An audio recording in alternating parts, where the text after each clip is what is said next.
waxaan idin leeyahay walaalayaalow waa naga garaad badantiin waana naga caqli badantiin laakiin waxaan u malaynaa mushkilada jirta u baahan in la baaro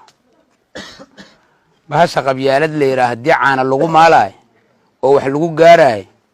oo la kala adkaanaay oo dhul la kala qabsanaay oo sharaf la kala helaay waa soo aragteen nooma dhinna nabadda ma tijaabin karnaa waan naqaanaa ragga ama lugaha go'an ama gacmaha go'an ama madaxu maqan yahay dagaalada qabiilka ku dhaawacmay dhulka aan jooga waa la wada yaqaanaa rag nabadda u gacmo go'an ma heli karnaa oo u luga go'a kuwa ilaahay uga fogaaday oo aan ogahay inaan niyadda ku wada haysaan isleedin hebel ninka leeraa meeshuu ku dhintay xumeeda meeshuu ku dhintay aad qalbiga ka wada ogtihiin oo afka laga sheegi karin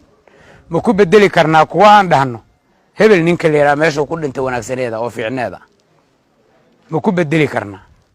waxaan ogahay intiin halkaan fadhisa oo qabiilada ka socda mid kastoo idin kamid ah waa dhibane gurigiisa tacsiya ka jirto si dadban iyo si toosan labadaba ninkii ka dhintay nin maanta dhihi kara jihaad uu ku dhinto janno jira ninkii uu raganimo iska dayayo oo rabo inuu warka iska leexiyo waa dhihi kara ama rabo inuu wiilal kale ku qaldo kuwa kale rabo inuu qaldasay biri dagaalka u galay ka soo ninkaas rag dhalay ayuu ahaa reerku u dhintay guriga reerku u dhis ninkii waa dhintay guriga reerku u dhis biilkii ilmihiisa reerku u qoray masaajidkii u sadaqeeyeen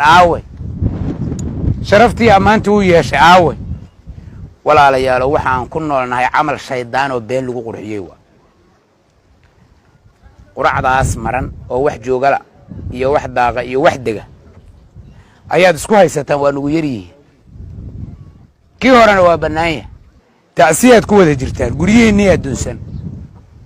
dhibna uma aragtaan weliina mid kale sii dishaana rabtaan waxaan leeyahay odayaashu waa dadaaleen kulli dhibaa haysta waa ay raggeenan leekaayeen in colaadu socotay waa u malaynaa ragga dhalinyarada halkaan jooga ayaan rabaa inaan fariin u diro iyo kuwa kalena daawo doona cimriga aabayaashiin iyo adeeradiin dagaalka ku gaarina ku gaarinina shalayga ay qabaan maantana ha qabinina maantaad fursad haysataan aakhiro cid lagu soo ammaanay oo qabiil u dhimantay haddaa ogtihiin ku dayda waa okay waa fiicanta qof qabiil u dilay leeyahay alla ninkii hebel ahaa